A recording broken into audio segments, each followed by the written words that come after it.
الحمدللہ رب العالمین والصلاة والسلام علی سید الانبیاء والمرسلین اما بعد فاعوذ باللہ من الشیطان الرجیم بسم اللہ الرحمن الرحیم۔ پچھلی گفتگو میں ہم نے یہ سیکھا تھا کہ اللہ تبارک و تعالی جہت سے پاک ہے، کیونکہ جہت ہونا جسم اور جسمانیت کے لوازمات میں سے ہے۔ تو اسی پر ایک نام تھا شیخ ابن تیمیہ کا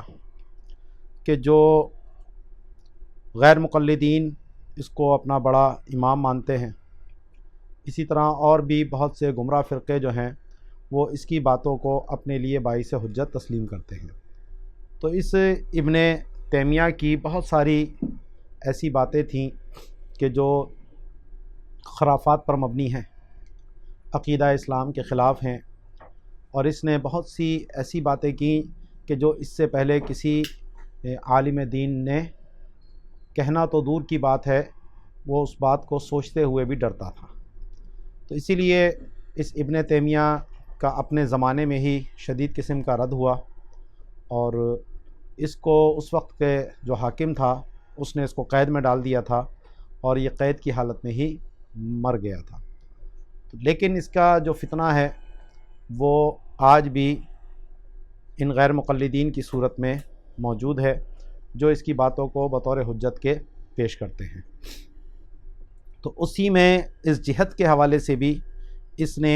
ایک خرافات بکی تھی، تو اسی کا ذکر یہاں پر علامہ غلام رسول بدیونی رحمۃ اللہ علیہ فرماتے ہیں، فضل رسول بدیونی رحمۃ اللہ علیہ فرماتے ہیں۔ تو فرماتے ہیں وما وقع من ابن تیمیہ مما ذکر یعنی فی نفی مشروعیت زیارتہ صلی اللہ تعالی وسلم و حرمت السفر الیہا و عدم قصر الصلاۃ فیہ۔ کہتے ہیں کہ جو ابن تیمیہ کے بارے میں ذکر کیا گیا، یعنی جو اس نے یہ قول کیا کہ نبی کریم علیہ الصلاۃ والسلام کی زیارت جو ہے اس قصد سے سفر کرنا جائز نہیں ہے، اور اس کو یہ کہنے کا موقع ملا اس حدیث کی وجہ سے کہ جس میں 3 مساجد کے علاوہ کسی اور جگہ پر سفر سے منع کیا گیا۔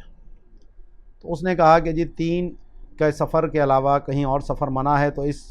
عموم کے اندر معاذ اللہ رسول اللہ صلی اللہ علیہ وسلم کے روضہ انور کی حاضری کے قصد سے سفر کرنا بھی ہے۔ حالانکہ اس نادان کو یہ نہیں پتہ کہ استثناء جو ہوتا ہے وہ مستثنیٰ منہ کی جنس میں سے ہی ہوتا ہے۔ تو یہاں پر جو استثناء کیا گیا تھا 3 مساجد کا، تو مستثنیٰ منہ دیگر مساجد تھی، یعنی اس نیت سے کسی مسجد کی طرف سفر کر کے جانا کہ وہاں مجھے زیادہ ثواب ملے گا، تو یہ مشروع نہیں ہے، کیونکہ صرف 3 ہی مسجدیں ایسی ہیں کہ جن میں دیگر عوارضات سے قطع نظر کرتے ہوئے ثواب کی زیادتی ہوتی ہے، اور وہ مسجد الحرام ہے، اور مسجد نبوی شریف ہے، اور بیت المقدس ہے۔ دیگر عوارضات کی بنا پر کسی اور مسجد میں ثواب زیادہ ہو سکتا ہے کہ وہاں امام جماعت بڑی ہے، امام متقی ہے، استاد ہے، استاد کی زیارت کے لیے گیا، یا وہاں درس قرآن درس حدیث ہے اس لیے سنے گا بیٹھ کر، تو اس طرح کے کوئی عوارضات کا قصد ہو تو وہ ایک بات الگ ہے۔ تو اس ابن تیمیہ نے اس حدیث کی وجہ سے کہا کہ رسول اللہ صلی اللہ علیہ وسلم کے زیارت کے قصد سے سفر کرنا ناجائز ہے۔ تو اس نادان کو نہیں پتہ کہ دنیا میں اور نہ جانے کتنی باتوں کے لیے سفر کیا جاتا ہے، تو وہ سارے کے سارے سفر ہی ناجائز ہو جائیں گے، اور ایسی بات کسی عاقل سے متصور نہیں ہے۔ تو انتہائی جاہلانہ بات اس نے یہ کہی تھی۔ تو اس کے بارے میں کہتے ہیں جو یہ ذکر کیا گیا اس کے بارے میں کہ اس نے رسول اللہ صلی اللہ علیہ وسلم کی زیارت کی مشروعیت کی نفی کی، اور آپ علیہ الصلاۃ والسلام کے روضہ انور کی زیارت کے قصد سے سفر کو حرام بھی قرار دیا، اور یہاں تک اس نے یہ بکواس کی کہ اس سفر میں نماز قصر بھی نہیں کی جائے گی۔ تو کہتے ہیں وَإِنْ كَانَ عَسْرَةً لَا تُقَالْ أَبَدًا وَمَعْصِيَةً يستمر علیہا شؤومها دواما وسرمدا ليس بعجیب۔ تو کہتے ہیں اگرچہ یہ ایک ایسی ذلت ہے، ایسی خطا ہے کہ جو کبھی معاف نہیں کی جائے گی،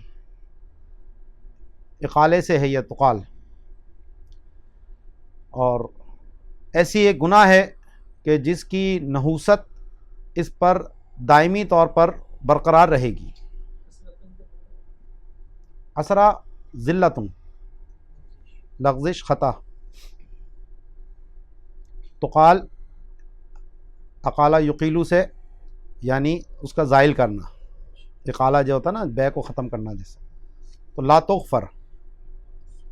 ایسی ذلت ہے یہ، ایسی خطا ہے کہ جو معاف نہیں کی جائے گی ابداً کبھی بھی۔ تو کہتے ہیں لیس بعجیب، تو یہ کوئی اس سے جو بات سرزد ہوئی ہے یہ عجیب بات نہیں ہے، کیونکہ اس نے تو اس سے بڑھ کر اور بہت سی خرافات بکی ہیں۔ فَإِنَّهُ سَوَّلَتْ لَهُ نَفْسُهُ وَهَوَاهُ وَشَيْطَانُهُ أَنَّهُ ضُرِبَ مَعَ الْمُجْتَهِدِينَ بِسَهْمٍ صَائِبٍ، کہ اس کے نفس نے اور اس کی خواہش نے اور اس کے شیطان نے اس کے دل میں یہ بات ڈال دی کہ جناب یہ تو مجتہدین کے ساتھ ان کے حصے میں شریک ہے، یعنی خود اس کے اپنے گمان میں یہ مجتہد ہے۔ تو یہ دریبہ ہے، مجہول پڑھا جائے گا، اور دربہ بسہم کا جب لفظ آتا ہے تو حصے میں مقرر ہونا ہوتا ہے، جیسے وراثت کے اندر ہوتا ہے نا کہ فلاں کا اتنا حصہ مقرر کیا گیا، تو دربہ کا لفظ وہاں پر بھی استعمال کیا جاتا ہے۔ وما در المحروم انہ اتی باقبح المعائب اذ خالف اجماعهم فی مسائل کثیرۃ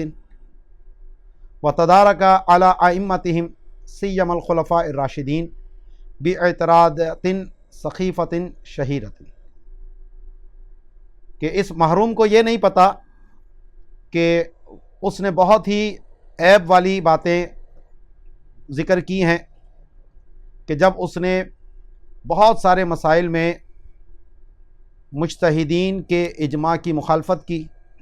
جیسا کہ 3 طلاق والا مسئلہ ہے کہ اس نے ایک مجلس کی 3 طلاقوں کو 1 طلاق قرار دیا، حالانکہ اس پر چاروں ائمہ کا اتفاق ہے، امام اعظم کا بھی، امام مالک کا بھی، امام شافعی کا بھی، اور امام احمد بن حنبل رضی اللہ تعالیٰ عنہم اجمعین، ان سب کا اجماع ہے۔ اور بھی کئی ایسے مسائل ہیں کہ جس کے اندر اس نے اجماع کی مخالفت کی ہے، اور اس نے اعتراضات کیے مسلمانوں کے ائمہ پر، اور خاص طور پر خلفائے راشدین پر، ایسے اعتراضات کہ جن کا کمزور ہونا مشہور ہے۔ وَأَتَى مِن نَحْوِ هَذِهِ الْخُرَافَاتِ بِمَا تَمُجُّهُ الْأَسْمَاعُ وَتَنْفِرُ عَنْهُ الطَّبَاعُ، اور اسی خرافات کی مثل اور بھی اس نے ایسی باتیں ذکر کی کہ کان جس کا سننا پسند نہیں کرتے۔ مجہ یمجو ویسے تو کلی کرنے کو کہتے ہیں، پھینک دینے کو،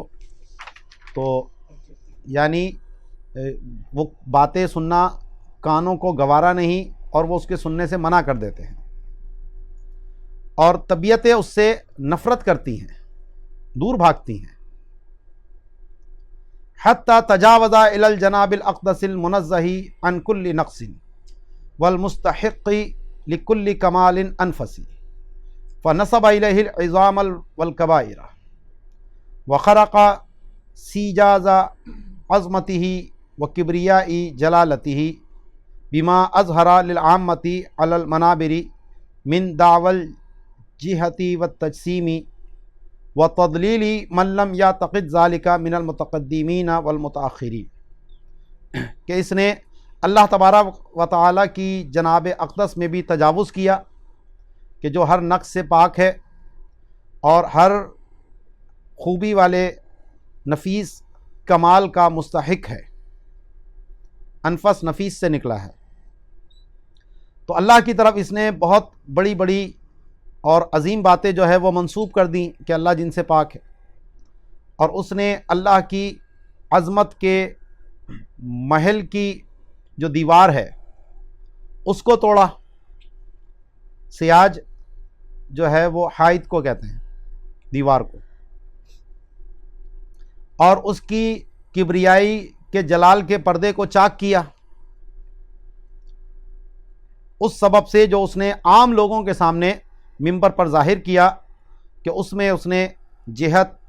اور تجسیم کا دعویٰ کیا کہ اللہ تعالیٰ عرش پر ہے، کرسی پر بیٹھا ہوا ہے معاذ اللہ، اور خود منبر پر اس نے بیٹھ کر دکھایا کہ جس طرح میں بیٹھا ہوں اس طریقے سے اللہ تعالیٰ کرسی کے اوپر تشریف فرما ہے۔ تو معاذ اللہ اپنے آپ سے تشبیہ دے کر اس جاہل کے دماغ سے نکل گیا لیس کمثلہ شیء، اللہ تعالیٰ کی مثل تو کچھ نہیں، وہ مثال سے پاک ہے۔ تو خود اپنی مثال دے کر سمجھا رہا ہے کہ جس طرح میں کرسی پہ بیٹھا ہوں اللہ تعالیٰ معاذ اللہ اسی طرح عرش پر بیٹھا ہے، کرسی پر بیٹھا ہے۔ وَتَضْلِيلِ مَنْ لَمْ يَعْتَقِدْ ذَلِكَ، اور جو متقدمین اور متاخرین علماء گزرے ہیں ان سب کو اس نے گمراہ ٹھہرا دیا کہ جو اس عقیدے کا حامل نہیں ہے، کہ جو اس کی طرح عقیدہ نہیں رکھتا تجسیم کا اور جہت کا، وہ معاذ اللہ سارے کے سارے گمراہ بددین ہیں۔ حتی قام علیہ علماء عصرہ، تو جو اس کے زمانے کے علماء تھے وہ اس کے خلاف اٹھ کھڑے ہوئے۔ وَأَلْزَمُوا السُّلْطَانَ بِقَتْلِهِ أَوْ حَبْسِهِ أَوْ قَهْرِهِ،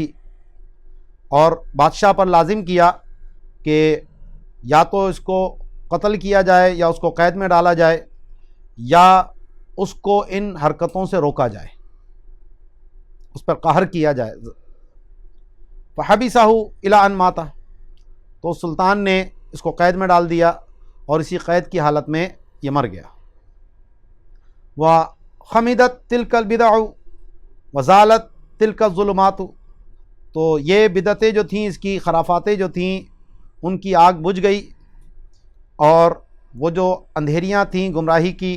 وہ دور ہو گئیں۔ ثُمَّ انتصر لَهُ أَتْبَاعٌ، اور پھر اس کی کچھ پیروکار پیدا ہو گئے اس کی مدد کے لیے، جیسے کہ ابن قیم تھا اور ابن کثیر تھا۔ تو ان لوگوں نے پھر اس کی گمراہی کو جو ہے وہ آگے پھیلانے کی کوشش کی، خاص طور پر ابن قیم جو تھا اس نے تو اس کی جو گمراہیاں تھیں اس کو بہت زیادہ پھیلایا۔ تو ابن کثیر کی تفسیر ہمارے یہاں مشہور ہے، لیکن اس نے اس تفسیر کے اندر اس کی گمراہیوں سے اجتناب برتا۔ اس نے کوشش یہ کی کہ کوئی ایسی بات نہ کرے کہ جو اعتراض اس کے اوپر کیا جائے، لیکن خود بہرحال وہ اسی کے پیروکار میں تھا ابن کثیر جو تھا۔ لم یرفع اللہ لہم راسا ولم یظہر لہم جاہا ولا باسا ضربت علیہم الذلۃ والمسکنۃ وباؤوا بغضب من اللہ ذلک بما عصوا وکانوا یعتدون، تو اللہ نے ان کے سر کو بلند نہیں کیا، ان کے لیے کوئی جاہ اور کوئی عزت جو ہے ظاہر نہیں کی، ان پر ذلت اور بے چارگی مقرر کر دی گئی ہے، اور وہ اللہ کے غضب میں لوٹے، بدلہ ہے اس کا جو انہوں نے نافرمانی کی اور حد سے گزرے۔ وقال فی صدر الباب، تو علامہ حیتمی نے جو ان کی کتاب ہے الجوہر المنظم، اس کے باب کی ابتدا میں یہ بات کہی کہ من ہوا ابن تیمیہ حتی ینظر الیہ او یعول فی شیء من امور الدین علیہ، کہ یہ ابن تیمیہ ہے کیا کہ اس کی طرف نظر کی جائے یا دین کے کسی معاملے میں اس پر اعتماد کیا جائے، اس کی اوقات کیا ہے۔ وَهَلْ هُوَ إِلَّا كَمَا قَالَ جَمَاعَةٌ مِّنَ الْأَئِمَّةِ، وہ تو صرف وہی شخص ہے جس کے بارے میں ائمہ کی ایک جماعت نے یہ کہا ہے، الذین تعقبوا کلماتہ الفاسدۃ وحججہ الکاسدۃ حتی اظہروا عوار سقطاتہ وقبائح اوہامہ وغلطاتہ کالعز بن جماعہ عبد اضلہ اللہ واغواہ والبسہ رداء الخزی وارداہ وبوأہ من قوۃ الافتراء والکذب ما عاقبہ الہوانہ واوجب لہ الحرمانہ، کہ وہ ائمہ کہ جن لوگوں نے اس کے فاسد کلمات کا رد کیا اور اس کی جو کھوٹی دلیلیں تھیں ان کا رد کیا، یہاں تک کہ اس کی جو باتیں تھیں ان کا عیب انہوں نے ظاہر کیا. عوار عیب کو کہتے ہیں، سقطات جو گھٹیا بالکل گری ہوئی باتیں، اور اس کے اوہام کی جو برائیاں تھیں وہ ظاہر کیں، اور اس کی غلطیوں کی برائیاں ظاہر کیں. جیسا کہ عز بن جماعہ ہیں، تو کیا کہا ان ائمہ نے اس کے بارے میں کہ یہ ایک ایسا بندہ ہے اللہ نے جس کو گمراہ کر دیا. اغوا کے معنی بھی اضلّہ کے ہی آتے ہیں. اور اس کو ذلت کا لباس پہنا دیا، وہ ارداہ، اور اس کو ہلاک کر دیا، اور اس کو لیے وہ گھر تیار کیا افطرا اور جھوٹ کی قوت کی وجہ سے جو اس نے بولے، کہ جس نے اس کو نتیجے میں جہنم میں پھینک دیا اور اس کے لیے حرمان کو واجب کر دیا، محرومی کو لازم کر دیا.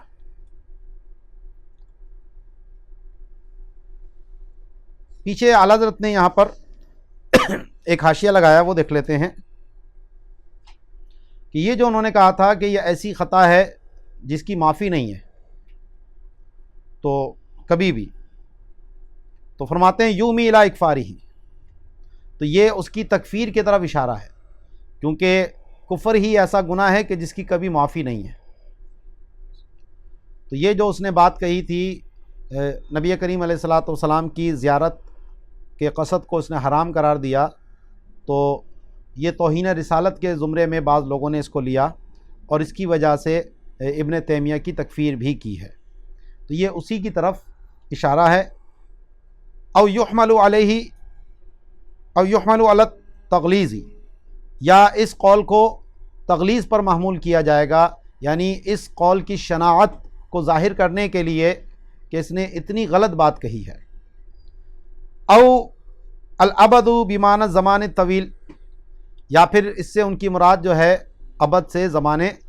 طویل ہوگا، کما فی انوار التنزیل، جیسا کہ تفسیر بیضاوی کے اندر یہ کہا، جو سورہ بقرہ کے اندر خالدینہ فیہا ابدا کی جو بات آئی کہ جو قتل مسلم کرے گا جان بوجھ کر تو وہ ہمیشہ رہے گا، تو وہاں اس سے مراد طویل زمان ہے کہ وہ ایک لمبی مدت تک جہنم میں رہے گا. او مبنی او المراد فی الدنیا، یا یہ کہ دنیا میں اس کی معافی نہیں ہے، یعنی حاکم جو ہے وہ اس قول پر اس کو سزا دے گا، اس پر اس کو معاف نہیں کرے گا. او مبنی علی انہ کفر بالتجسیم، یا اس بنیاد پر کہ تجسیم کی وجہ سے یہ کافر ہے، کیونکہ تجسیم میں علماء کا اختلاف ہوا، بعض نے تکفیر کی اور بعض نے تکفیر نہیں کی. والکافر مؤاخذ بما دونہ، تو جب تجسیم کی وجہ سے کفر ہو گیا تو اب یہ قول اگرچہ کفر تو نہیں ہے لیکن کافر کا مواخذہ دیگر جو گناہ کے کام ہیں ان پر بھی کیا جائے گا، جو کفر نہیں ہے لیکن گناہ ہیں تو اس پر بھی ان کا مواخذہ ہوگا، جیسا کہ قرآن کی یہ آیت کریمہ ہے قالوا لم نک من المصلین، تو کافر کہیں گے کہ ہم نمازی نہ تھے. تو جہنم میں کفر کی وجہ سے گئے اور وہاں جو دیگر باتوں پر ان کو عذاب ہوا تو اس میں اس بات پر بھی عذاب ہوگا کہ وہ نماز نہیں پڑھتے تھے. ومعلوم ان عثرۃ الکافر لا تقال ابدا، اور یہ بات معلوم ہے کہ کافر کی جو خطا ہے وہ کبھی بھی معاف نہیں ہوتی. ففہم والصواب ان ابن تیمیہ ضال مضل لا کافر واللہ تعالی اعلم. تو اعلیٰ حضرت فرماتے ہیں کہ درست بات یہ ہے کہ ابن تیمیہ گمراہ ہے، گمراہ کرنے والا ہے، لیکن کافر نہیں ہے. تو اس لیے ہم ابن تیمیہ کی تکفیر نہیں کرتے، اگرچہ اس کے اقوال جو ہیں وہ کفر کے اوپر دلالت کرتے ہیں. تو قول کا کفر ہونا اور ہے اور قائل کا کافر ہونا اور ہے. تو اس لیے کچھ شکوک اور شبہات رہتے ہیں، اور ہلکا سا بھی اگر شک کا فائدہ ہو تو اس کو ہم اسلام کی طرف پھیرتے ہیں اور اس کی تکفیر نہیں کرتے. تو قال النابلسی، علامہ عبد الغنی نابلسی رحمۃ اللہ علیہ نے فرمایا انواع التشبیح الذی هو زیغ وکفر وضلال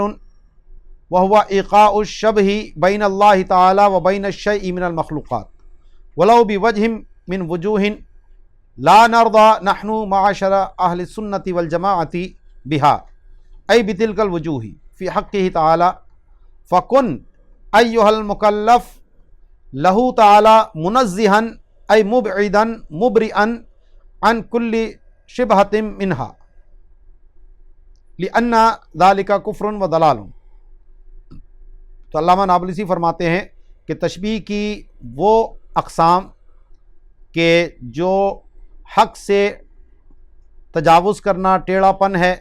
کفر ہے اور گمراہی ہے، تو وہ ہے کہ اللہ تعالیٰ اور اس کی مخلوق میں سے کسی شے کے درمیان بھی تشبیہ واقع کرنا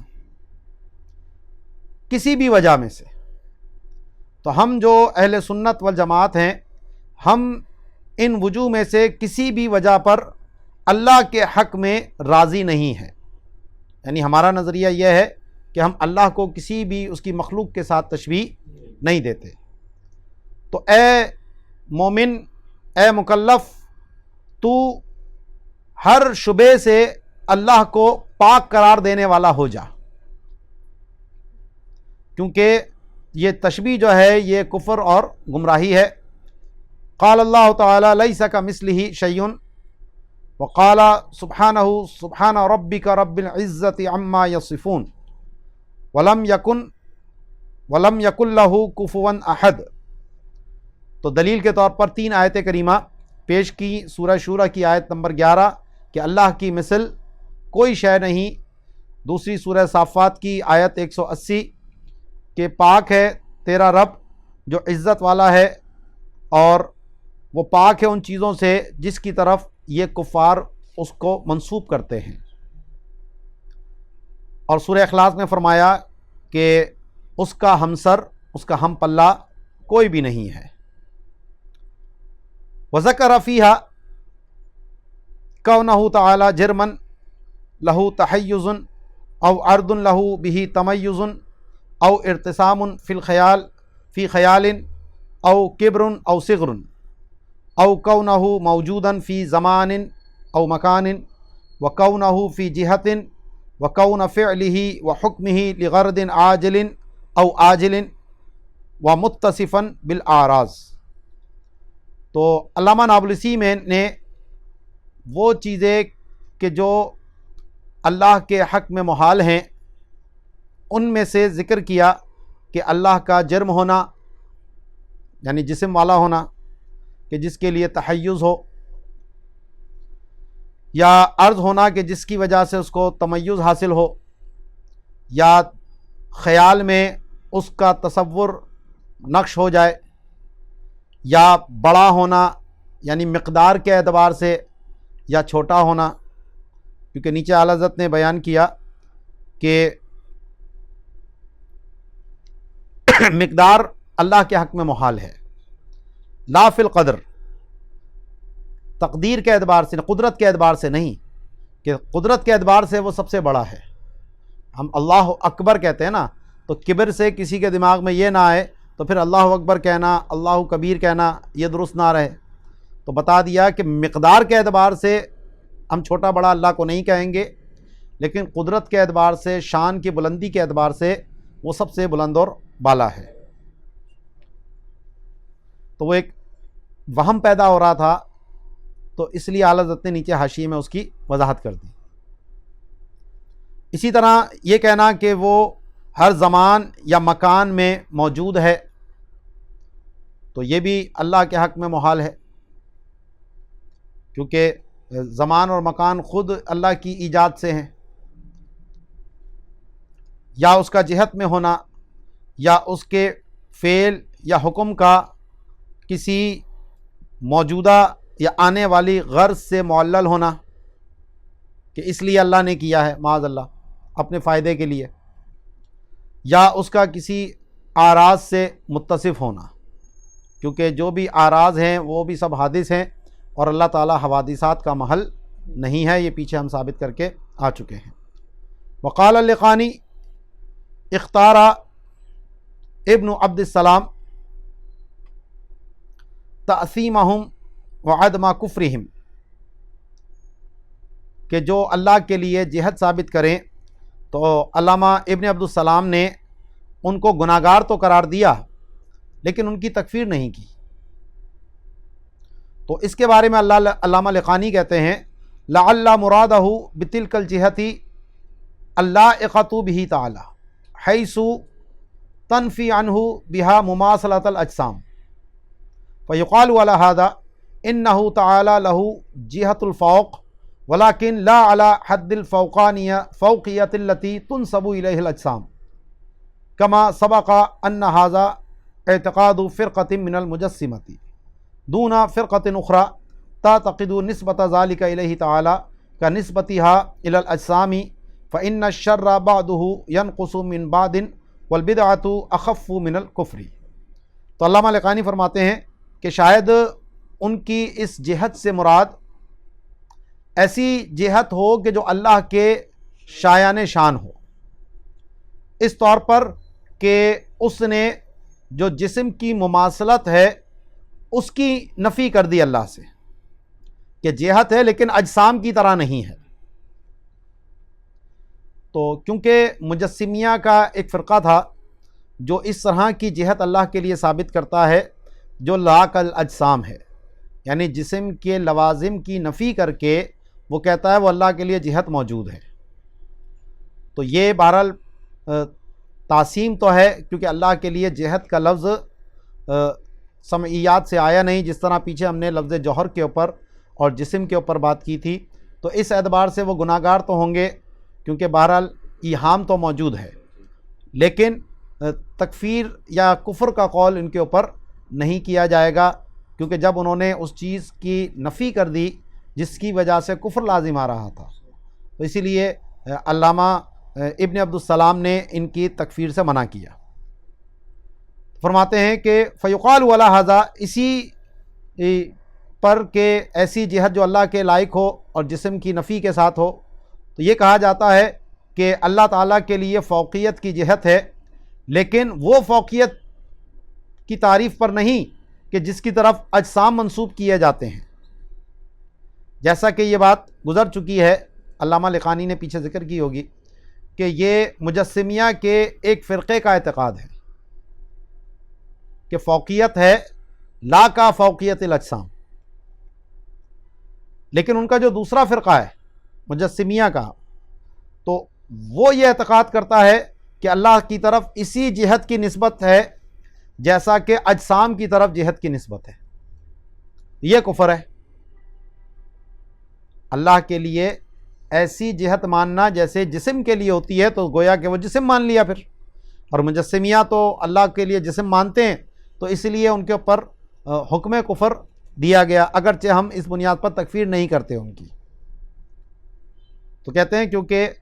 بعض شر بعض سے کم ہوتے ہیں، تو جنہوں نے لا کل اجسام کہا ان کا شر کل اجسام والوں سے تو کم ہے بہرحال، اور بدعت جو ہے وہ کفر سے بہرحال اخف ہے، تو ان کا جسم کا اطلاق کرنا وہ بدعت ہے لیکن کفر نہیں ہے جنہوں نے لا کل اجسام کہا۔ ھذا والنجدیۃ خالفوا اہل الحق فی تنزیہ تعالی، تو نجدیہ جو ہیں، وہابیہ جو ہیں، انہوں نے اہل حق کی اللہ کی تنزیہ کے معاملے میں مخالفت کی ہے۔ فإن مولاہم فی ایداء الحق قد جعل مسئلہ تنزیہ تعالی من الزمان والمکان والجہت من البدعات الحقیقیات وعداها مع القول بصدور العالم بالایجاب واثبات قدم العالم الذي هو کفر عند اہل السنہ۔ تو ان کا جو بڑا ہے یعنی اسماعیل دہلوی قتیل بالا کوٹ، تو اس نے اپنی کتاب ایداء الحق کے اندر اللہ تعالیٰ کے زمان، مکان اور جہت سے پاک ہونے کے مسئلے کو بدعت حقیقیہ کے اندر شمار کیا، یعنی یہ کہنا کہ اللہ زمان، مکان اور جہت سے پاک ہے، یہ بدعت ہے۔ اور کیسی بدعت ہے کہ جیسا کہ عالم کو قدیم ماننا یا یہ کہنا کہ عالم جو ہے وہ اللہ کی ذات سے ایجاباً صادر ہوا ہے، جس طرح فلاسفہ کہتے ہیں۔ حالانکہ یہ دونوں عقیدے تو کفر ہیں کہ عالم کو قدیم مانا یا یہ کہنا کہ عالم جو ہے اللہ سے ایجاباً صادر ہے، اختیاراً صادر نہیں ہے، تو گویا کہ اس کے نزدیک یہ اللہ کو جہت سے پاک ماننا، مکان سے پاک ماننا اور زمانے سے پاک ماننا یہ اسی طرح کفر ہے جس طرح یہ کفر ہے، معاذ اللہ۔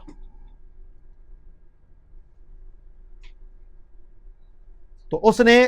اللہ کے زمان، مکان اور جہت سے پاک ہونے کے مسئلے کو بدعت حقیقیہ میں داخل کیا اور اس کو شمار کیا اس قول کے ساتھ کہ عالم کا صدور ایجاباً ہوا ہے، جیسا کہ فلاسفہ کہتے ہیں، اور قدم عالم کے قدیم ہونے کا ثابت کرنے کے ساتھ، جو کہ اہل سنت کے نزدیک کفر ہے۔ نیچے اس کے بعینہ جو الفاظ ہیں وہ حاشیے کے اندر موجود ہیں کہ وہ کہتا ہے وَكَذَلِكَ الْاعْتِقَادُ بِأَنَّهُ تَعَالَى مُنَزَّهٌ عَنِ الزَّمَانِ وَالْمَكَانِ وَالْجِهَةِ وَالْمَاهِيَّةِ وَالتَّرْكِيبِ الْعَقْلِيِّ كُلُّ ذَلِكَ مِنْ أَنْوَاعِ الْبِدْعَاتِ الْحَقِيقِيَّةِ۔ تو کھلے لفظوں میں بالکل صریح طور پر اس نے اس عقیدے کو بدعت حقیقیہ میں شمار کیا، حالانکہ اللہ تعالیٰ ان تمام چیزوں سے پاک ہے۔ آگے بڑی اہم گفتگو ہے متشابہات کے حوالے سے، کیونکہ یہ اگر اصول صحیح سے سمجھ لیا جائے تو بہت ساری جگہوں پہ انسان اپنے آپ کو گمراہی سے بچا سکتا ہے۔ کیونکہ قرآن میں دو طرح کی آیات ہیں، محکمات بھی ہیں اور متشابہات بھی ہیں۔ محکمات وہ ہیں کہ جن کے معنی بالکل واضح اور قطعی ہیں، اس میں کسی قسم کا کوئی شک اور شبہ نہیں ہے، اور کچھ آیتیں ایسی ہیں کہ جن کا تو معنی معلوم ہی نہیں ہے، جیسے حروف مقطعات ہیں، الف لام میم، الف لام را، قاف، نون۔ اب ان حروف سے کیا مراد ہے بالکل نہیں پتہ۔ دوسرے متشابہات کی وہ قسمیں ہیں کہ جن کے ظاہری معنی تو ہمیں معلوم ہے، لیکن وہ معنی جو دیگر محکم آیات ہیں ان کی روشنی میں اللہ کے حق میں محال ہیں، کہ اگر اس کے ظاہری معنی مراد لے لیے جائیں تو محکم کی نفی ہو رہی ہے، اور محکم میں کسی قسم کا کوئی شک شبہ نہیں، تو اسی لیے لازم ہوا کہ اس کے جو ظاہری معنی ہیں اس سے اللہ کی تنزیہ بیان کی جائے، کہ اللہ تبارک و تعالیٰ کی جو ظاہری معنی ہمیں سمجھ آ رہے ہیں وہ مراد نہیں ہے۔ اب کیا مراد ہے؟ تو اس میں پھر متقدمین کا اور متاخرین کا اختلاف ہے۔ متقدمین یہ کہتے ہیں کہ اس پر ایمان لانا تو لازم ہے کہ جو اللہ نے فرمایا وہی حق ہے، جو اس کی مراد ہے وہی حق ہے، اور ہمیں جب اللہ نے یہ کہہ دیا کہ جن کے دلوں میں ٹیڑھ ہے وہ اس کے پیچھے جاتے ہیں، تو ہمیں اس کے پیچھے جانے کی ضرورت نہیں ہے، صرف اتنا کہہ دینا کافی ہے اللہ اس کی مراد کو بہتر جانتا ہے، ہم اس کا کوئی معنی بیان نہیں کریں گے۔ دوسرے جو متاخرین ہیں وہ یہ کہتے ہیں کہ کیونکہ ان آیتوں سے بہت سے گمراہ فرقوں نے اپنے عقائد باطلہ کا استدلال کیا، اور دلیل کے طور پر وہ یہ آیتیں پیش کرتے ہیں۔ اب جو ایک عام آدمی ہے وہ بیچارہ دیکھتا اچھا جی قرآن کے اندر آیا ہے، اب اسے یہ نہیں پتا کہ یہ محکم کے خلاف جا رہا ہے جو معنی یہ بیان کر رہے ہیں، تو اس کو اتنی تو علم ہے نہیں کہ محکمات کیا چیزیں ہیں اور متشابہات کس طرح ان سے ٹکرا رہے ہیں، تو اس لیے اب وہ گمراہ بددین لوگ جیسے آج بھی مجسمیہ ہیں جو اللہ کے لیے جسم مان رہے ہیں، فوقیت مان رہے ہیں، جہت مان رہے ہیں، جسم اور جسمانیت کے عوارضات مان رہے ہیں، وہ آیتیں پیش کرتے ہیں، تو ان کے عوام ایسی بات اگر ان کو نہ سمجھائی جائے جو ان کی عقل میں آ جائے تو کہیں وہ گمراہوں کی طرف نہ چلے جائیں، تو اس وجہ سے علماء نے وہ ان الفاظوں کے معنی بیان کیے جو عرب کے محاورے کے قریب ہیں، اللہ کی ذات کے شایان شان ہیں، اور ان سے کوئی استحالہ لازم نہیں آ رہا، تو وہ اس کو بطور تعویل کے بیان کرتے ہیں کہ یہ مراد ہو سکتی ہے، یہ نہیں کہتے کہ یہی مراد ہے۔ اس میں دونوں کا اتفاق ہے کہ حقیقی مراد تو اللہ ہی کو معلوم ہے، لیکن یہ بھی مراد ہو سکتی ہے، تو بطور تعویل کے وہ ذکر کرتے ہیں۔ تو متقدمین تو اس تعویل سے بھی منع کرتے ہیں، اور جو متاخرین ہیں وہ تعویل بہرحال بیان کر دیتے ہیں۔ تو عوام جو ہے اس کے لیے بہتر تو یہی ہے کہ متقدمین کے قول میں لے کہ ان تعویلوں کو سمجھنا، ان کے پیچھے جانا اس کا کام نہیں ہے۔ لیکن جو علماء ہیں وہ ایسے لوگ کہ جو بدعقیدہ لوگوں کے جھانسے میں آ گئے، ان کی باتیں سن کر ان کے دماغ میں کوئی شکوک و شبہات آ گئے، تو ان کے شبہات کو دور کرنے کے لیے وہ ایسی تعویلیں بیان کریں تاکہ ان کا دل ایمان پر پختہ ہو، اور جو شیطان نے وسوسہ ان کے دل میں ڈالا ہے وہ ان سے نکل جائے۔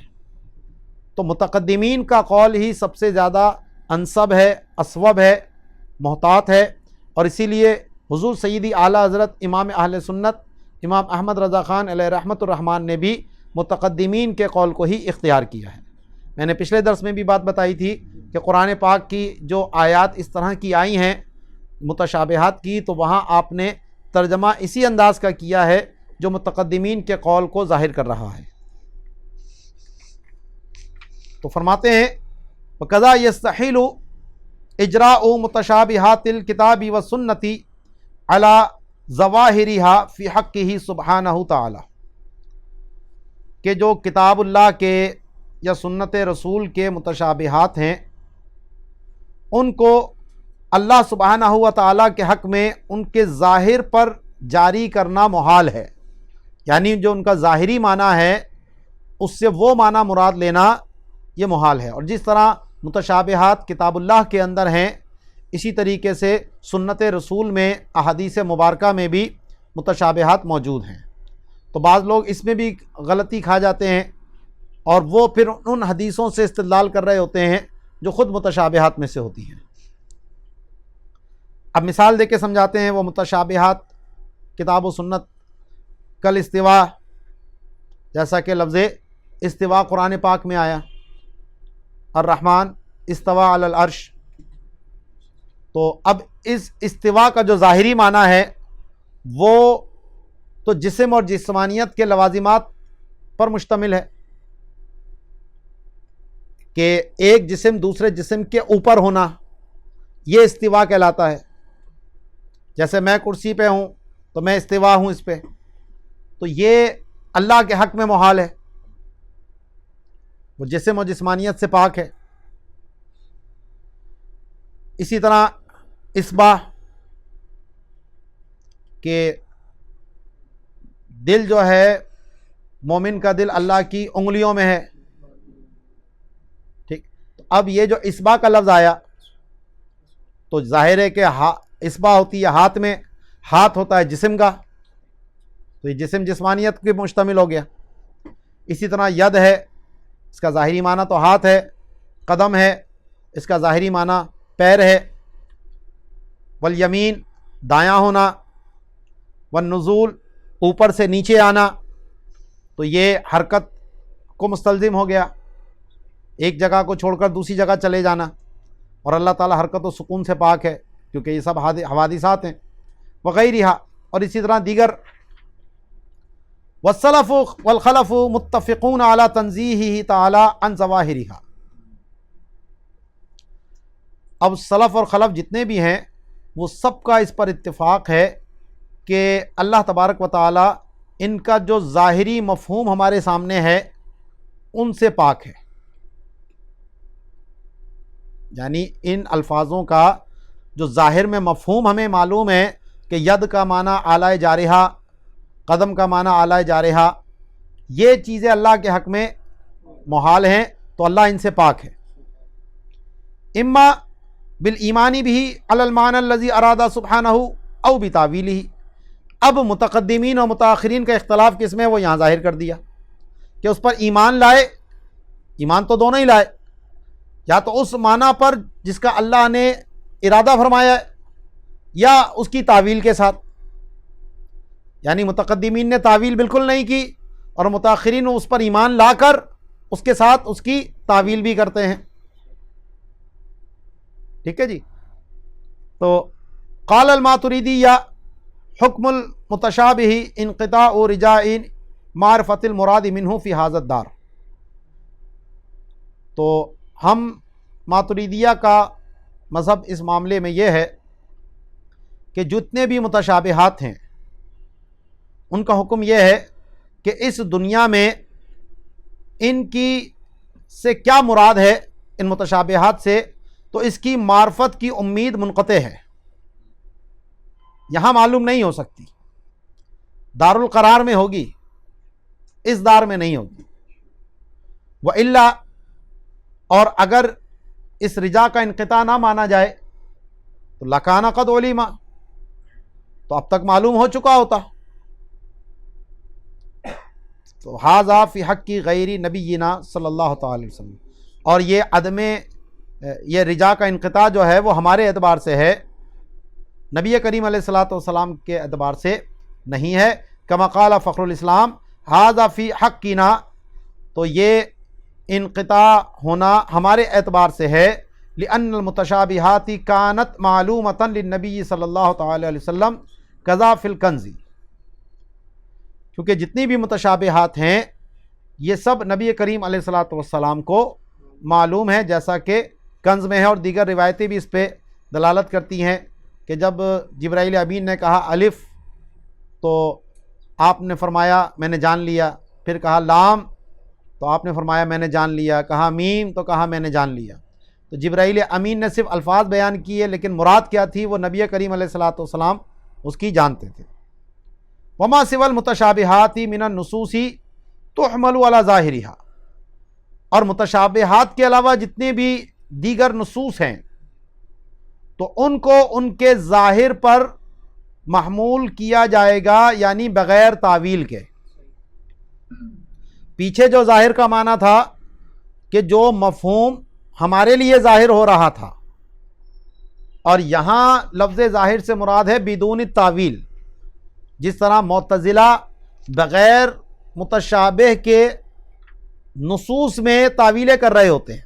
تو ہم اس کو اس میں منع کرتے ہیں کہ جب تک کوئی محال لازم نہ آئے تو ہمیں نصوص کو اس کے ظاہر پر ہی رکھنا لازم ہے، ہم اس میں بلا وجہ کی تعویلیں نہیں کریں گے. ما لم یصرف عنہ دلیل قطعی، تو جب تک اس سے کوئی پھیرنے والی دلیل قطعی نہ ہو، اور دلیل قطعی وہی ہوگی کہ جس کی وجہ سے محال لازم آ رہا ہو. یہاں پر اعلیٰ حضرت نے بڑا پیارا ایک حاشیہ لکھا ہے اسی لفظ ظاہر کے اوپر ہی، جس سے بعض لوگوں کو شبہ لگ سکتا تھا. تو آپ نے یہاں پر تنبیہ ضروری، تو فرماتے ہیں اقول یجب علیک ہونا التنبہ لدقیقۃ،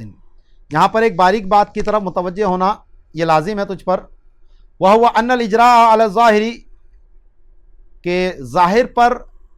نصوص کو جاری کرنا، اس کے دو معنی ہوتے ہیں.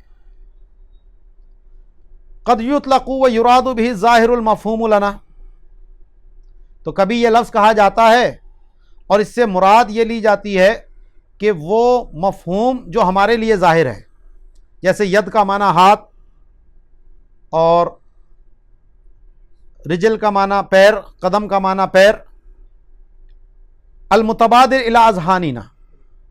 جس کی طرف ہمارا ذہن سبقت کرتا ہے، فوری طور پر ہمارا لفظ سے اس معنی کی طرف ہمارا دماغ جاتا ہے. حسب ما ناہدوا فینا، اس بنیاد پر کہ جو ہمیں معہود ہے، جو ہم نے دیکھا ہے اس کے مطابق ہی ہوتا ہے یہ. وفی امثالنا من ید و اصبع و من لحم و عظم ذواتی طول و عرض و عمق و تجز و ترکب و نزول بحرکت من فوق لتحت و انتقال من حیز الی حیز.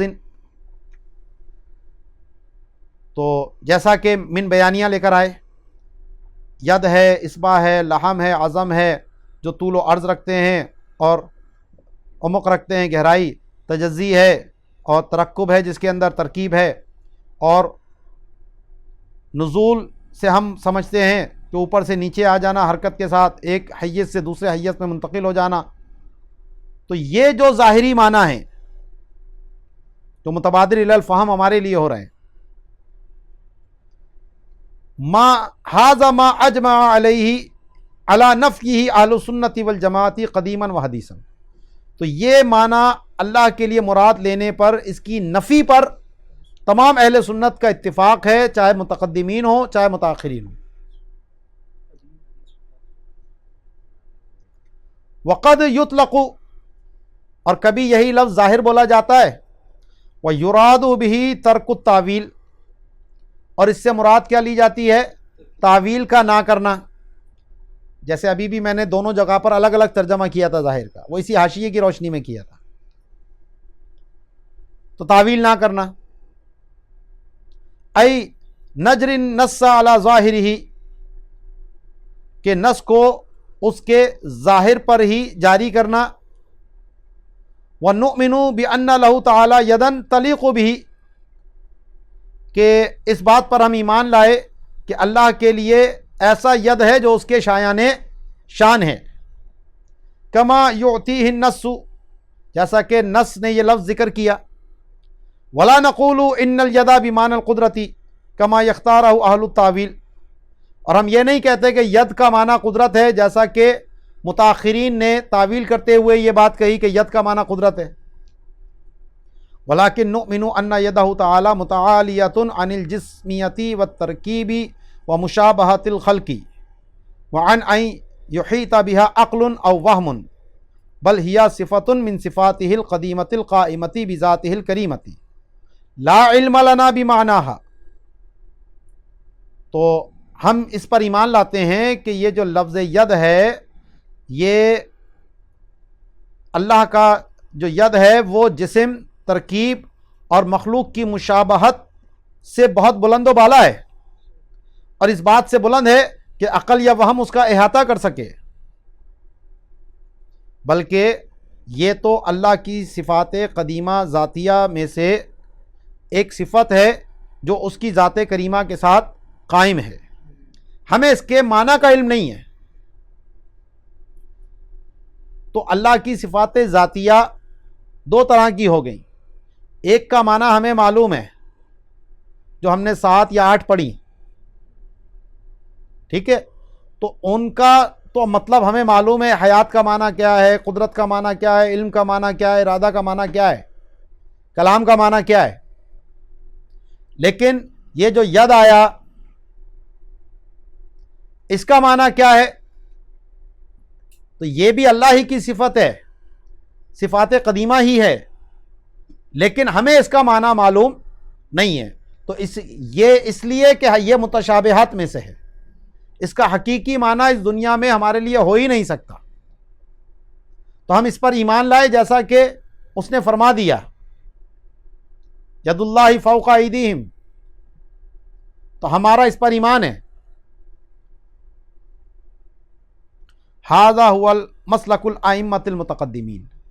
تو یہی ائمہ متقدمین کا مسلک ہے کہ نصوص کو اس کے ظاہر پر رکھا جائے، یعنی تنزیہ کر کے اس کے حقیقی معنی کیا ہیں وہ اللہ کی طرف سپرد کر دیے جائیں، تفویض کر دیے جائیں۔ وَهُوَ الْمُخْتَارُ الْمُعْتَمَدُ الْحَقُّ الْمُبِينُ،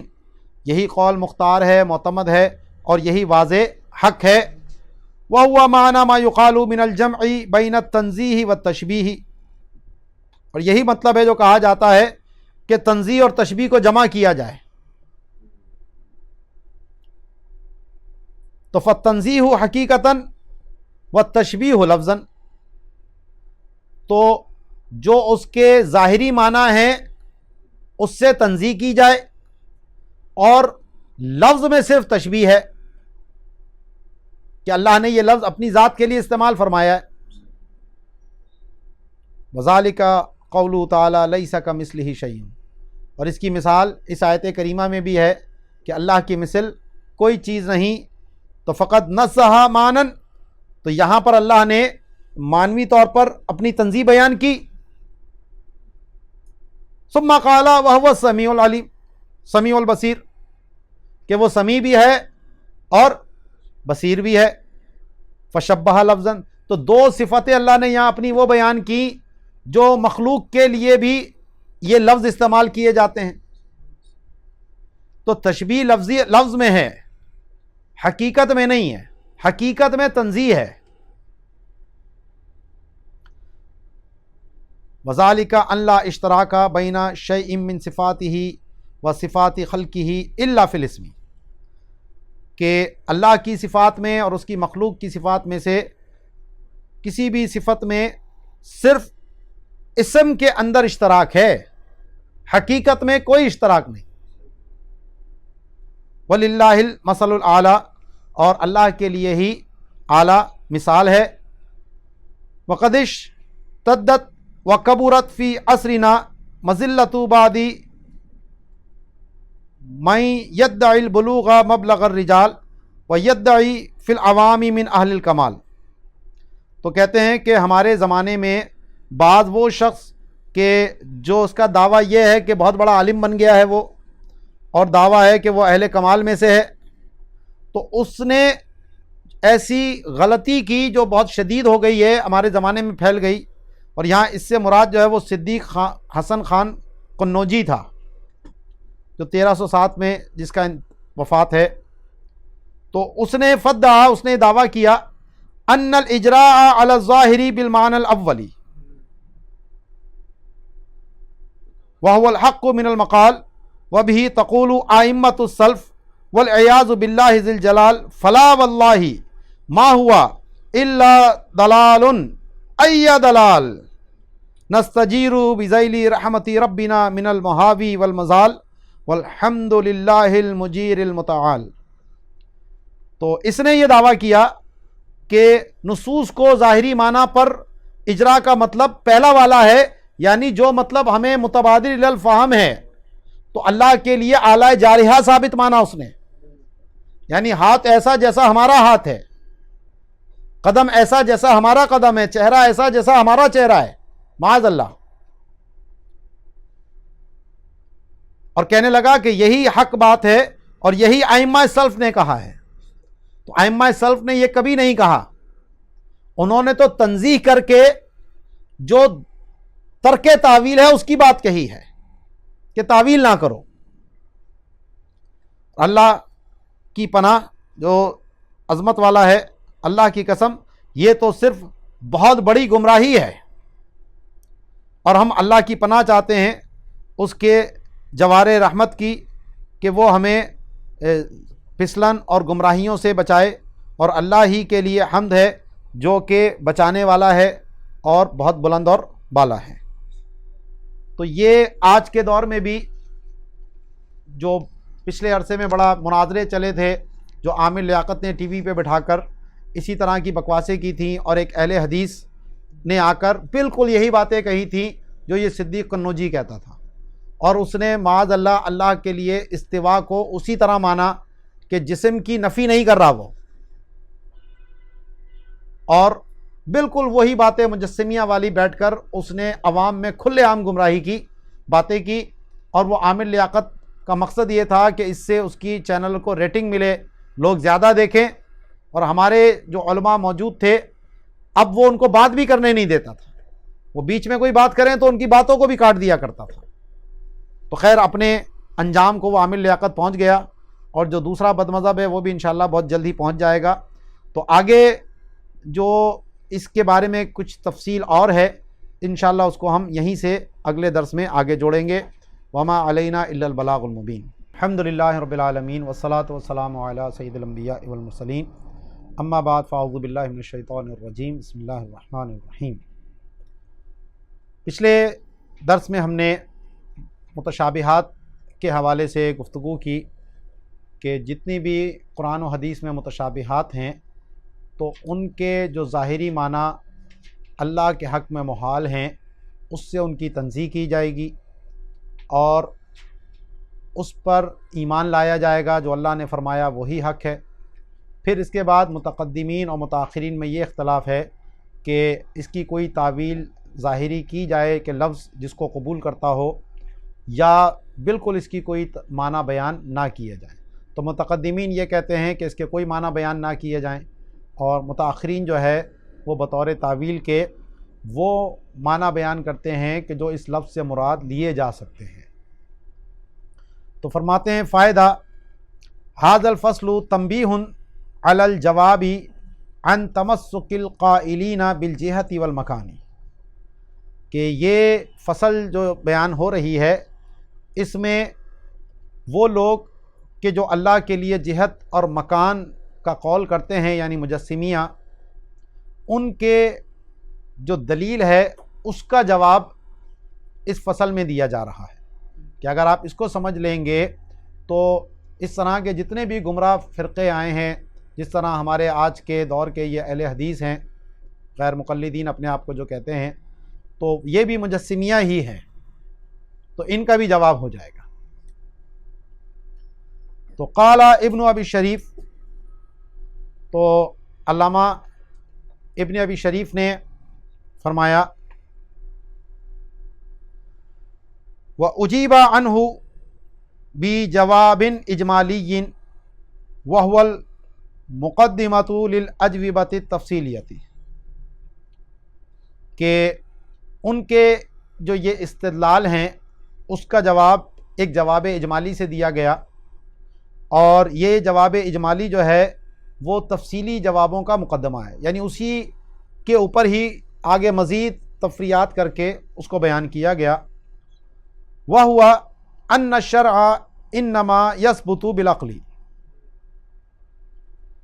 پہلا مقدمہ یہ آیا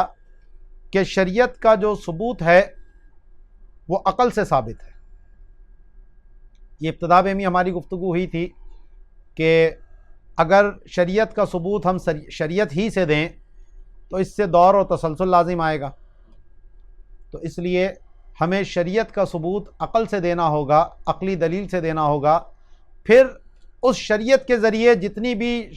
شریعت کی باتیں ہیں وہ قابل حجت ہو جائیں گی۔ تو شریعت کا ثبوت جو ہے وہ عقل سے ہے۔ فَإِنَّ ثُبُوتَهُ يَتَوَقَّفُ عَلَى دَلَالَةِ الْمُعْجِزَةِ عَلَى صِدْقِ الْمُبَلِّغِ، اب اس کی دلیل پیش کر رہے ہیں کہ عقل پر کیوں موقوف ہے، کیونکہ شریعت کا جو ثبوت ہے وہ اس بات پر موقوف ہے کہ یہ چیز ثابت ہو جائے کہ جو معجزے کی دلالت ہے مبلغ کے صدق پر وہ ثابت ہے، یعنی جو بھی نبی نبوت کا دعویٰ کرے گا تو اپنے نبوت کے دعوے کی سچائی کے لیے وہ معجزہ پیش کرے گا، اور اس معجزے کے ذریعے اس کی سچائی ثابت ہوگی۔ اب جب اس کی سچائی ثابت ہو گئی تو جو کچھ اب وہ بیان کرے گا اس کا سچا ہونا بھی ثابت ہو جائے گا۔ وَإِنَّمَا تَثْبُتُ هَذِهِ الدَّلَالَةُ بِالْعَقْلِ،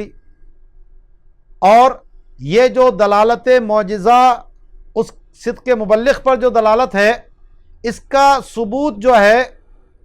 یہ دلالت عقلیہ سے ہی ہے، کہ یہ دلالت اس کے سچے ہونے پر دلالت کرتی ہے، تو یہ بات بھی عقل سے ہی ثابت ہے۔ فَلَوْ أَتَى الشَّرْعُ بِمَا يُكَذِّبُ الْعَقْلَ وَهُوَ شَاهِدُهُ لَا بَطَلَ الشَّرْعُ وَالْعَقْلُ مَعًا، تو اگر شریعت وہ چیز بیان کرے کہ جو عقل کی تکذیب کر دے، شریعت کوئی ایسی بات بیان کرے کہ اس سے وہ عقل کی تکذیب کر دے، حالانکہ عقل جو ہے وہ تو خود اس کی شاہد ہے، تو اس سے شریعت اور عقل دونوں باطل ہو جائیں گے۔ شریعت نے عقل کو باطل کر دیا، اور شریعت کا ثبوت عقل سے تھا، جب عقل چلی گئی تو شریعت بھی چلی گئی، تو دونوں چیزیں ہی چلی گئی۔ اذا تقرر ھذا، تو جب یہ بات ثابت ہو گئی کہ شریعت کا ثبوت عقل سے ہے، اور عقل شریعت کی، اور شریعت جو ہے وہ عقل کی تکذیب نہیں کرتی، یہ دو چیزیں ثابت ہوں گی۔ شریعت عقل سے ثابت ہے، اور شریعت کوئی ایسی بات نہیں کہے گی کہ جو عقل کی تکذیب کرے۔ جب یہ دونوں باتیں ثابت ہو گئیں تو اب ہم کہتے ہیں کہ کل لفظۃ ترد فی الشرع، کہ ہر وہ لفظ جو شریعت میں وارد ہوا ہے، شریعت سے ثابت ہے، مما یسند الی الذات المقدسۃ او یظن اسما او صفۃ لها وهو مخالف للعقل ويسمى المتشابہ لا يخلو اما ان يتواتر او ينقل احادا، کہ ہر وہ لفظ جو شریعت میں وارد ہے ان الفاظوں میں سے کہ جس کی ذات مقدسہ کی طرف اسناد کی جاتی ہے، یعنی اس کا حکم ذات مقدسہ پر لگایا جاتا ہے، یا یہ گمان کیا جاتا ہے یا اس کا اطلاق اللہ کے اسم کے طور پر یا اللہ کی صفت کے طور پر کیا جاتا ہے، تو اور وہ عقل کے مخالف ہو، جس کو ہم مشابہ یا متشابہ کا نام دیتے ہیں، تو یہ دو حال سے خالی نہیں کہ یہ شریعت جو ہے یا تو تواتر سے آئی ہوگی، یعنی قرآن کی آیت میں ہوگا یا احادیث متواترہ میں ہوگا، او ينقل احادن، یا خبر واحد ہوگی یعنی حدیث ہوگی اور متواتر نہیں ہوگی حدیث وہ۔ والاحاد ان کان نصا لا يحتمل التاویل، تو اب اگر کوئی روایت ایسی ہے جو خبر واحد ہے اور وہ ایسے معنی بیان کر رہی ہے جو اللہ کے حق میں محال ہیں اور کوئی تعویل کو قبول نہیں کر رہی، اس کا کوئی اور مطلب نہیں لیا جا سکتا، تو قطعنا بافتراء ناقلہ او سہوہ او غلطہ، تو ہم قطعیت کے ساتھ یہ حکم لگاتے ہیں کہ یہ روایت جو ہے یا تو اس نے گھڑا ہے، اس کو جھوٹی روایت ہے، یا اس کے ناقل سے اس بیان کرنے میں سہو ہو گیا، یا اس کو غلطی لگ گئی، ٹھیک ہے نا۔ تو جو حدیث کو ماہرین ہوتے ہیں تو جو اس حدیث پر موضوع کا حکم لگتا ہے تو اس میں ایک یہ اصول بھی ہے کہ اگر وہ روایت ایسی ہے کہ جو محال عقلی کو مستلزم ہو اور اس کی کوئی تعویل نہ ہو سکے تو قطعی طور پر وہ روایت موضوع ہوتی ہے، وہ گڑھی ہوئی ہوتی ہے۔ اب وہ جان بوجھ کر یا تو گڑھا ہوا ہے یا پھر اس کے بیان کرنے میں اس سے سہو ہوا یا اس کو کوئی اشتباہ لگا اور غلطی لگ گئی، اس کو روایت وہ موضوع ہے، رسول اللہ صلی اللہ علیہ وسلم کی طرف اس کی اسناد جو ہے وہ کسی حال میں جائز نہیں ہے، ٹھیک ہے۔ اب اگرچہ اس کا نقل کرنے والا بظاہر ثقہ نظر آ رہا ہو ہم کو تو ہم اس کو صحف پہ معمول کریں گے، اس کی غلطی پر معمول کریں گے، اور اگر کوئی بدعتی گمراہ ہے جیسا کہ روافظ نے بہت ساری حدیثیں گڑھ لیں اپنے باطل نظریات کے لیے تو اس کو ہم کہتے ہیں کہ یہ انہوں نے گھڑی ہے اپنی طرف سے۔ وَإِن كَانَ ظَاهِرًا، اور اگر وہ خبر واحد ظاہر ہے یعنی ایسی روایت ہے کہ جو تعویل کو قبول کرتی ہے، یعنی ایک معنی اس کا ایسا ہے جو محال کی طرف جا رہا ہے اور وہ اس کا ظاہری معنی ہے، لیکن اس کا ایک اور معنی بھی لیا جا سکتا ہے جو اس محال عقلی کے سوا ہے، تو فظاہرہ غیر مراد، تو یہاں ہم قطعیت کے ساتھ یہ کہتے ہیں کہ یہ جو اس کا ظاہری معنی ہے جو متبادر الی الفہم ہو رہا ہے ہمارے لیے وہ مراد نہیں ہے۔ وَإِن كَانَ مُتَوَاتِرًا، اور اگر وہ نص متواتر ہے یعنی قرآن کی کوئی آیت ہے یا احادیث متواترہ ہے تو فلا يتصور ان يكون نصا لا يحتمل التاویل بل لا بد ان يكون ظاہرا، تو یہاں پر کوئی ایسی نص متصور نہیں ہے کہ جو تعویل کو قبول نہ کرتی ہو، بلکہ ضروری ہے کہ وہ ظاہر ہو، یعنی اس کا ظاہر یہ متبادل الفہم یہ معنی لگ رہا ہے ہمیں، لیکن یہاں پر کوئی دوسرا معنی بھی لیا جا سکتا ہے۔ اگر کوئی اس کے خلاف کا دعوے دار ہے تو وہ کوئی نص پیش کر دے ایسی کہ جو تعویل کو قبول نہ کرتی ہو۔ وحینئذ نقول، تو اس صورت میں ہم اب یہ کہتے ہیں الاحتمال الذی ینفیہ العقل لیس مرادا منہ، کہ وہ احتمال کہ عقل جس کی نفی کرتی ہے تو اس نص سے وہ مراد نہیں ہے، جیسا کہ ید کا معنی اعلی جارحہ ہونا، استوا کا معنی جسم کا جسم سے ملنا، یہ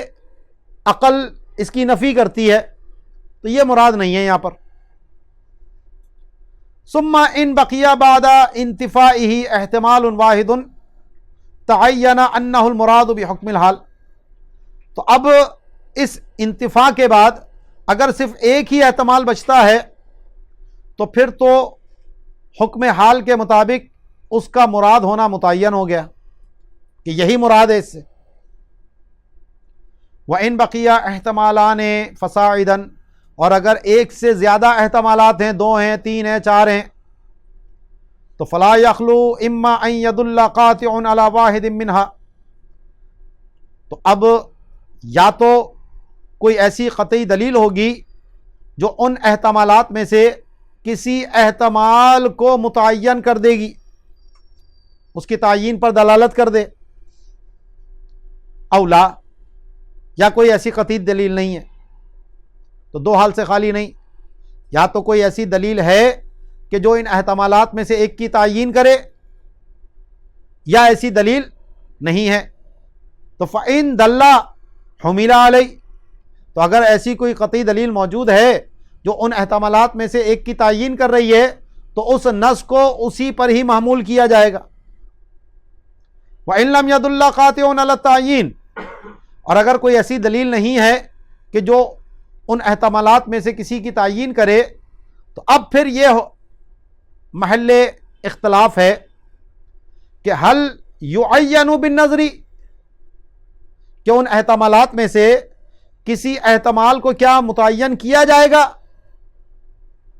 دفعا للخبط عن العقائد اولا، اس لیے تعین کی جائے تاکہ جو غلط عقیدے ہیں اس کا خبط جو ہے وہ دور ہو جائے، کوئی ان غلط عقیدوں میں نہ پڑ جائے،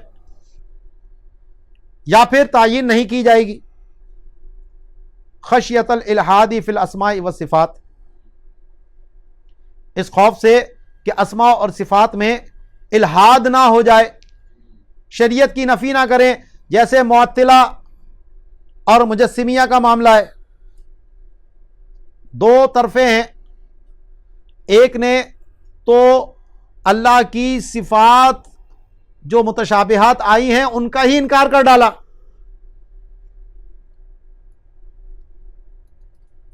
جیسے روافظ کے بھی فرقے ہیں کچھ اس میں، اور ان لوگوں نے یہ جتنی متشابہات کی آیتیں ہیں جس سے متشابہات ثابت ہو رہی ہیں ان سب کا انکار کر دیا کہ یہ مراد ہی نہیں ہے، تاکہ تشبیہ والے معاملات سے بچیں وہ، اور کچھ نے وہ اللہ کے لیے بالکل جسم اور جسمانیت ثابت کر ڈالی، تو جسم جسمانیت سے بچنے کے لیے تعویل کی گئی، اور کہیں یہ نہ ہو کہ اللہ کے لیے ید تو وہ بالکل اس کا انکار کر دے کہ صفت ہی نہیں ہے کوئی اللہ کی ہے، تو وہ الحاد ہو جائے گا۔ تو الاول مذہب الخلف والثانی مذہب السلف، تو تعویل کرنا یہ بعد والوں کا مذہب ہے، اور تعویل نہ کرنا، تعیین نہ کرنا اپنی طرف سے کسی بھی معنی کی جب تک کوئی قطعی دلیل نہ ہو، یہ سلف کا مذہب ہے۔ وَأَجَابَ ابن الحمام عن آیت الاستواء، کہ آیت استواء کے بارے میں علامہ ابن حمام نے جواب دیا کہ جو یہ مشبہہ اور مجسمیہ جو ہیں اس سے استدلال کرتے ہیں معاذ اللہ اللہ کے عرش کے اوپر ہونے کا، تو اس کا جواب دیا بِأَنَّا نُؤْمِنُ بِأَنَّهُ تَعَالَى اسْتَوَى عَلَى الْعَرْشِ، کہ ہم اس پر ایمان لائیں کہ اللہ تعالیٰ استوا علی العرش فرمائے ہوئے ہے جیسا کہ اس کی شان کے لائق ہے. مع الحکم انہ لیس کا استواء الاجسام، اور یہ حکم ہم ساتھ لگاتے ہیں کہ وہ اجسام کے استوا کی طرح نہیں ہے، کیونکہ عرش ایک جسم ہے، تو اگر اللہ کو اس طرح مجسم مان لیا جائے تو یہ تو جسم و جسمانیت لازم آ جائیں گی. من التمکنی والمماستی والمحاذات، تو جسم کا استوا تمکن سے ہوتا ہے جیسا کہ کسی کا اوپر بیٹھنا، اسی طرح مماسہ کہ دونوں جسموں کا ملنا، اور محاذات کہ دونوں ایک ہی محاذی ہونا، تبھی استوا کہلاتا ہے. تو اللہ ان سے پاک. یہ حکم لگاتے ہیں ہم کہ وہ اجسام کے استوا کی طرح نہیں ہے. لقیام البراہین القطعیۃ علی استحالۃ ذالک فی حقہ تعالی، کیونکہ اس پہ قطعی عقلی دلیلیں موجود ہیں کہ یہ معنی اللہ کے حق میں محال ہے، اس لیے ہم اس کی نفی کرتے ہیں. بل نؤمن بأن الاستواء ثابت لہ تعالی، بلکہ ہم یہ ثابت کرتے ہیں، اس پر ایمان رکھتے ہیں کہ استواء اللہ کے لیے ثابت ہے. بمعنی یلیق بہ سبحانہ وتعالی، اس معنی میں کہ جو اللہ کی شایان شان ہے. وَهُوَ عَالَمُ بِهِ، اور اللہ ہی اس کو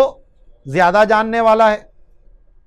کما جرى علیہ السلف فی المتشابہ من التنزیہ عما لا یلیق بجلال اللہ تعالی مع تفویض علم معناہ الیہ سبحانہ، جیسا کہ اسی پر ہمارے سلف چلے ہیں، متقدمین چلے ہیں کہ متشابہ کے اندر وہ تنزیہ کرتے ہیں اس چیز سے کہ جو اللہ کی جناب کے لائق نہیں ہے، اللہ کی شان کے لائق نہیں ہے، اس سے تنزیہ کرتے ہیں، اور اس کے حقیقی معنی کا علم اللہ کے سپرد کر دیتے ہیں کہ یہ مطلب نہیں ہے. کیا مطلب ہے وہ اللہ بہتر جانتا ہے. وحاصلہ وجوب الایمان بأنہ تعالی استوى علی العرش مع نفی التشبیہ. تو خلاصہ یہ ہے متقدمین کے قول کا کہ ایمان لایا جائے اس بات پر کہ وہ استوا علی العرش فرمائے ہوئے ہے، لیکن تشبیہ کی اجسام کے ساتھ تشبیہ کی نفی کی جائے. فَأَمَّا كَوْنُ الْمُرَادِ أَنَّهُ اسْتِيلَاؤُهُ عَلَى الْعَرْشِ فَأَمْرٌ جَائِزُ الْإِرَادَةِ، لیکن یہ مراد لینا کہ اللہ تبارک و تعالیٰ کو عرش پر استیلا ہے، قہر ہے، غلبہ ہے، قدرت ہے، جیسا کہ بعض متاخرین نے لیا. امام جوینی نے بھی یہ بیان کیا، اور حجت الاسلام امام محمد غزالی رحمہ اللہ تعالی نے تو اسی پر ہی اکتفا کیا، استیلا کے ہی معنی بیان کیے صرف انہوں نے. تو اس کے بارے میں فرماتے ہیں کہ استوا علی العرش سے استیلا علی العرش مراد لینا، یعنی اللہ کا عرش پر قبضہ ہے، اللہ کا عرش پر اختیار ہے، اللہ کا عرش پر قدرت ہے، یہ مراد لینا. فَأَمْرٌ جَائِزُ الْإِرَادَةِ، تو یہ ایسا معاملہ ہے کہ جس کا ارادہ جائز ہے، یعنی یہاں یہ مراد لیا جا سکتا ہے. لا دلیل اذ لا دلیل علی ارادتہ بعینہ، لیکن اس کو متعین نہیں کر سکتے ہم کہ یہی مراد ہے، یہ نہیں کہہ سکتے، کیونکہ اس کی تعیین کے اوپر کوئی دلیل نہیں ہے. کہ اللہ کی اس سے یہی مراد ہے۔ فالواجب علیہ ما ذکرنا، تو واجب وہی ہے جو ہم نے پیچھے ذکر کیا کہ اس پر ایمان لایا جائے اور تشبیہ کی نفی کی جائے۔ وَإِذَا خِيفَ عَلَى الْعَامَّةِ عَدْمُ فَهْمِ الْاِسْتِوَاءِ إِذَا لَمْ يَكُنْ بِمَعْنَى الْاِسْتِلَاءِ إِلَّا بِاِتِّصَالٍ وَنَحْوِهِ مِنْ لَوَازِمِ الْجِسْمِيَّةِ وَأَلَّا يَنْفُوهُ فَلَا بَأْسَ بِصَرْفِ فَهْمِهِمْ إِلَى الْاِسْتِلَاءِ، کہ جب عام لوگوں پر یہ خوف ہو کہ وہ استوا کا معنی، اگر استیلا کا معنی نہ ان کو بیان کیا جائے، وہ استوا کا معنی یہی سمجھیں گے کہ جسم کا جسم سے اتصال ہونا، یا اسی کے مثل جو جسم کے لوازمات ہیں، اور وہ اس کی نفی نہ کریں، جسم کی جسم سے اتصال کی، جسمانیات کے لزوم کی نفی نہ کریں، تو پھر اس میں کوئی حرج نہیں ہے کہ ان کی فہم کو استیلا کے معنی کی طرف پھیر دیا جائے۔ یعنی یہاں مراد اللہ کا عرش پر اختیار ہے، قبضہ ہے، کیونکہ سب سے بلند مخلوق جو ہے وہ عرش ہے، تو جب اللہ کا استوا اس پر ہے، استیلا اس پر ہے، تو پھر پوری کائنات پر اس کا استیلا ہے، پوری کائنات اس کے قبضے میں ہے، اس کے قدرت میں ہے، اس کے اختیار میں ہے۔ اس لیے اس کا ذکر فرمایا عرش کا، کہ جب اوپر پہ آ گیا تو نیچے خود بخود آ گیا۔ فَإِنَّهُ قَدْ ثَبَتَ إِطْلَاقُهُ وَإِرَادَتُهُ لُغَةً، کیونکہ استوا کا لفظ استیلا کے معنی میں ہونا، کہ اس لفظ سے یہ معنی کا ارادہ کرنا، یہ لغتاً ثابت ہے۔ ایک شاعر نے کہا قد استوى بشر على العراق من غیر سیف ودم محراق، کہ بشر جو ہے، بشر بن مروان، اس نے عراق پر قبضہ جما لیا بغیر تلوار چلائے اور بغیر خون ریزی کیے۔ تو اب استوا کا لفظ آیا، شاعر نے، کیونکہ عربی زبان کے جو الفاظ ہیں ان کے معنی لغت میں کیا آتے ہیں، تو یہ اشعار کی صورت میں اس کو ثابت کیا جاتا ہے۔ تو بشر غالب آ گیا، بشر نے قبضہ کر لیا ہے عراق پر، تو یہاں پر استوا بمعنی استیلا کے ہے۔ ٹھیک ہے جی، یہ آگے جو لفظ زیادہ آ گیا یہ کاتب کی غلطی ہے۔ یعنی پہلا مذہب ہے تنزیہ مع تفویض، جی، دوسرا ہے تنزیہ مع تعویل۔ آگے فرماتے ہیں یستحیل وجوب شیء علیہ تعالی، اللہ تعالیٰ پر کسی چیز کا واجب ہونا بھی محال ہے، کیونکہ جب ہم نے یہ کہا اللہ تعالیٰ اپنے قدرت اور ارادے سے فرماتا ہے، وہ کسی چیز میں مجبور نہیں ہے، اس پر کسی کا کوئی قہر نہیں ہے، کسی کا کوئی زور زبردستی نہیں ہے۔ اگر اس نے یہ اپنے ذمہ کرم پر لیا ہے کہ وہ مطیع کو جزا دے گا، تو اس سے وہ مجبور نہیں ہوا، اس کا اختیار پھر بھی باقی ہے۔ اور جو عاصی کو سزا کا اس نے فرمایا، کافروں کو جہنم میں داخل کرنے کا فرمایا، تو یہ اس پر مجبور نہیں ہے، اگرچہ اللہ اپنے وعدے کا خلاف نہیں فرماتا۔ اس نے یہ خبر دی ہے کہ وہ کافروں کو ہمیشہ جہنم میں رکھے گا، تو کافروں کا جہنم میں جانا عقلی طور پر کوئی واجب نہیں ہے، ٹھیک ہے، یہ شرعی طور پر واجب ہے، عقلاً بہرحال اس پہ کوئی ایسا حکم نہیں لگتا۔ تو جو معتزلہ ہیں وہ یہ کہتے ہیں کہ اللہ کو مطیع کو ثواب دینا اور نافرمان کو عذاب دینا یہ واجب ہے، اس کے خلاف نہیں کر سکتا وہ، اور عقلی طور پر وہ اس کو ثابت کرتے ہیں۔ ہم شریعت کے اعتبار سے ثابت کرتے ہیں کہ کافر ہمیشہ جہنم میں رہیں گے، یہ شرعی اعتبار سے لازم ہے، لیکن وہ اس کو عقلی اعتبار سے لازم قرار دیتے ہیں۔ کس اعتبار سے؟ وہ کہتے ہیں کہ اگر اس کے خلاف کیا جائے تو یہ نقص ہو جائے گا، دلیل وہ تنزیہ کی لے کر آتے ہیں۔ دیکھو ذرا، تو فرماتے ہیں فَقَضَا يَسْتَحِيلُ وُجُوبُ شَيْءٍ عَلَيْهِ خِلَافًا لِلْمُعْتَزِلَةِ، کہ اللہ پر کسی شے کا واجب ہونا یہ محال ہے برخلاف معتزلہ کے، حَيْثُ أَوْجَبُوا عَلَيْهِ أُمُورًا، کہ انہوں نے اللہ پر بہت سی چیزیں واجب کر دیں، منہا انہی میں سے اللطف والثواب علی الطاعۃ والعقاب علی المعصیۃ، کہ اپنی فرما برداری کرنے پر اس بندے پر لطف کرنا اور اس کو ثواب دینا یہ اللہ پر واجب ہے، والعقاب علی المعصیۃ، اور نافرمانی پر عذاب دینا یہ بھی اللہ پر واجب ہے، یہ معتزلہ کہتے ہیں۔ اسی طرح وہ یہ کہتے ہیں کہ وہ رعایت الاصلح للعباد، کہ اللہ پر لازم ہے کہ بندے کے لیے وہی کرے جو اس کے لیے سب سے بہتر ہے۔ اسی طرح وہ کہتے ہیں والعوض عن العالم، کہ دنیا میں جو بھی تکلیف کسی کو پہنچتی ہے تو اس کا بدلہ اللہ آخرت میں ان کو دے گا۔ ٹھیک ہے جی، تو یہ ان کا نظریہ ہے کہ اللہ پر یہ چیزیں واجب ہیں،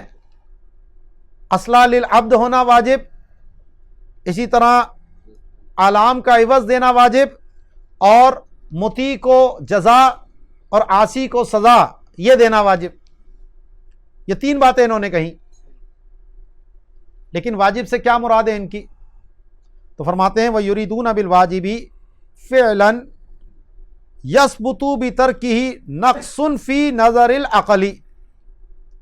کہ واجب سے ان کی مراد ایسا فعل ہے کہ جس کا نہ کرنا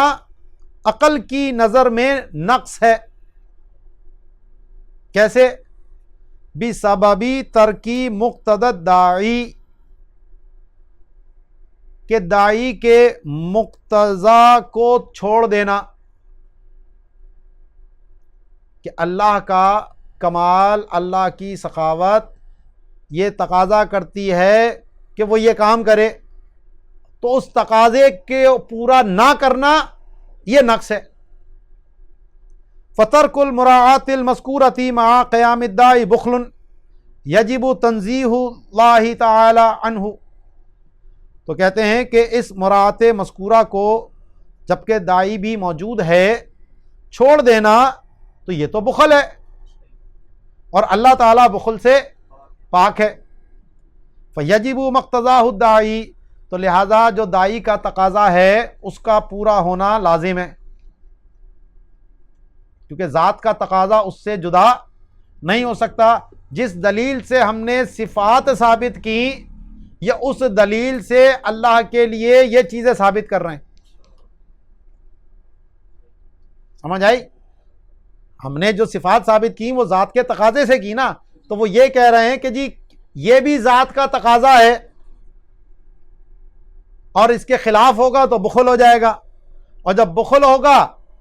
تو یہ تو نقص ہے، اور اللہ نقائص سے پاک ہے۔ ای لا یمکن ان یقع غیرہ، کہ اس کے برخلاف ہونا یہ ممکن نہیں ہے، لتعالیہ عما لا یلیق بہ، کہ اللہ تعالیٰ ان چیزوں سے پاک ہے جو اس کے شایان شان نہیں ہے۔ فمعنى الوجوب عندهم کون ذلك الامر لا بد من وقوعه وفرض عدمه فرض محال لاستلزامه المحال وهو اتصافه تعالی بما لا يجوز علیہ علی زعمهم۔ تو وجوب کا معنی ان کے نزدیک یہ ہوا کہ اس معاملے کا ہونا، جو یہ تین باتیں انہوں نے کہی ہیں، اس کا ہونا، وقوع ہونا ضروری ہے، اور اس کے عدم کا فرض محال کو فرض کرنا ہے، کیونکہ یہ محال کو مستلزم ہے۔ اور وہ محال کیا ہے؟ وہ اللہ کا ایسی صفت کے ساتھ متصف ہونا جو ان کے گمان کے مطابق اللہ کے لیے جائز نہیں ہے۔ وحاصلہ، خلاصہ ان کے عقیدے کا یہ نکلا کہ ان عدم الفعل یؤدی الی محال فی حقہ سبحانہ تعالی، کہ ان فعلوں کا نہ ہونا یہ اللہ کے حق میں محال کی طرف لے جاتا ہے۔ یہ ان کے قول کا خلاصہ ہے۔ تو اب ان کی یہ بات بظاہر بڑی عقل میں لگ رہی ہے کہ بھائی اللہ تعالیٰ بندوں کے لیے اچھا ہی فرماتا ہے، اور تکلیف پہنچی تو آخرت میں جزا مل جائے گی۔ تو اس پر شدید قسم کے معارضات پیش ہوئے۔ پھر پہلا معارضہ یہ ہوا کہ پھر تو کوئی بھی کافر غریب نہیں ہونا چاہیے تھا، کوئی بھی کافر جو ہے پریشانی میں نہیں ہونا چاہیے تھا، کوئی بھی کافر جو ہے وہ تکلیف میں نہیں ہونا چاہیے تھا، کیونکہ دائمی عذاب تو اس کو ملنا ہے، دنیا میں بھی سزا، آخرت میں بھی۔ دنیا میں بھی علم مل گیا اس کو اور آخرت میں بھی کچھ نہیں ملا، تو اب بتاؤ کیا کہتے ہو تم اس بارے میں؟ تم نے تو یہ کہا تھا کہ علم کی جزا ملے گی آخرت میں، تو جو کافر ہے، جو غریب ہے، بیمار ہے، معذور ہے، تو اس کو کیا ملے گا آخرت میں؟ کوئی جزا نہیں، وہ تو دائمی عذاب ہے۔ تو ان کا پہلا یہ جو تھا کہ علم کی جزا دینا اللہ پر لازم ہے، تو اس کا قاعدہ ٹوٹ گیا اس سے، کہ کوئی بھی کافر، ہم دیکھتے ہیں کتنے کفار ہیں جو دنیا میں کتنے پریشان حال ہیں، کتنی تکلیف میں ہیں، اور آخرت میں بھی وہ عذاب میں ہوں گے۔ تو اللہ کی مرضی جو چاہے کرے، یہی تو ہم کہتے ہیں۔ تو قال ابن الحمام وَنَحْنُ أَيْ مَعْشَرَ أَهْلِ السُّنَّةِ دِينُنَا أَنَّ اللَّهَ تَعَالَى يَفْعَلُ مَا يَشَاءُ۔ تو ہم اہل سنت و جماعت، ہمارا دین یہ ہے کہ اللہ تعالیٰ جو چاہے وہ فرماتا ہے، اس کی بادشاہت ہے، اس کی مملکت ہے، سب اس کی مخلوق ہیں، اپنی مخلوق میں وہ جو چاہے تصرف کرے۔ وَيَحْكُمُ مَا يُرِيدُ، اور جو چاہتا ہے اس کا حکم دیتا ہے۔ وَلَا يُسْأَلُ عَمَّا يَفْعَلُ، اور جو وہ فرماتا ہے اس سے کوئی پوچھنے والا نہیں ہے، اس پر کس کا قہر ہوگا؟ سب پر اس کا قہر ہے۔ قال وَلَيْسَ ذَلِكَ، اور یہ جو انہوں نے بات کہی تو اس کا رد، جو دو باتیں انہوں نے کہی، تو ہم کہتے ہیں لا نسلم، ہم ان باتوں کو تسلیم نہیں کرتے، ہم منع وارد کرتے ہیں اس کے اوپر۔ تو لیس ذالک ای القول بان کل واقع هو الاصلح، کہ یہ کہنا کہ جناب ہر چیز جو واقع ہو رہی ہے دنیا میں وہ بندوں کے لیے اصلاح ہے، وہی بہتر ہے، تو ہم اس کو تسلیم نہیں کرتے۔ وہ یہ کہنا کہ لزوم ما لا یلیق بتقدیر عدم اعطاء الملک العظیم کل فرد اقصى ما فی الوسع الا نقصا فی الغزیرۃ۔ اسی طرح جو انہوں نے یہ کہا کہ اگر ایک بڑا بادشاہ ہے اور محتاج بھی ہیں لوگ اس کے، اور وہ ان کو دے بھی سکتا ہے، اب پھر بھی وہ نہیں دے رہا، تو اس سے تو بخل لازم آ رہا ہے کہ دے سکتا ہے پھر بھی نہیں دے رہا، دینے پر قادر بھی ہے، بندہ مستحق بھی ہے، پھر بھی نہیں دے رہا، تو یہ تو بخل ہوا، اور بخل اللہ کی شان کے لائق نہیں ہے۔ تو یہ جو انہوں نے بات کہی کہ لزوم ما لا یلیق، کہ اس چیز کا لازم ہونا کہ جو اللہ کے شایان شان نہیں ہے، اس تقدیر پر کہ ایک بڑا بادشاہ اپنے بندوں میں سے ہر بندے کو، ہر غلام کو وہ عطا نہ کرے اقصی ما فی الوسع، جتنا وہ دے سکتا ہے۔ تو فرماتے ہیں یہ جو قول ہے الا نقصا فی الغزیرۃ، یہ اس کی دماغ کا خلل ہے اور کچھ بھی نہیں ہے۔ بھائی جس کی ملکیت ہے وہ چاہے تو دے چاہے تو نہ دے، تو اس نہ دینے کو بخل کون کہتا ہے؟ اگر اس کی مرضی دے، اس کی مرضی نہ دے، تو یہ کہنا کہ اب دنیا میں کتنے سارے رئیس لوگ ہیں جو سخاوت بھی کرتے ہیں، تو ایک آدمی کو اس نے اس کی ضرورت کے مطابق 1 لاکھ دے دیا، حالانکہ وہ 1 کروڑ دے سکتا ہے، تو کوئی نالائق یہ کہے گا کہ یہ جو سیٹھ صاحب ہیں 1,00,000 روپے دے کر بخل کر رہے ہیں؟ کوئی کہے گا یہ؟ حالانکہ وہ تو 1 کروڑ بھی دے سکتا بھائی. 1 کروڑ دے کے آپ نے 99 لاکھ بچا لیے. 1,00,000 دے کر 99 لاکھ بچا لیے. بڑا ہی بخیل آدمی ہے بھائی. تو اس آدمی کو آپ کیا کہیں گے؟ تیرے دماغ میں خلل ہو گیا. ابے 1,00,000 روپے اس نے دے دیے, اس کی مرضی,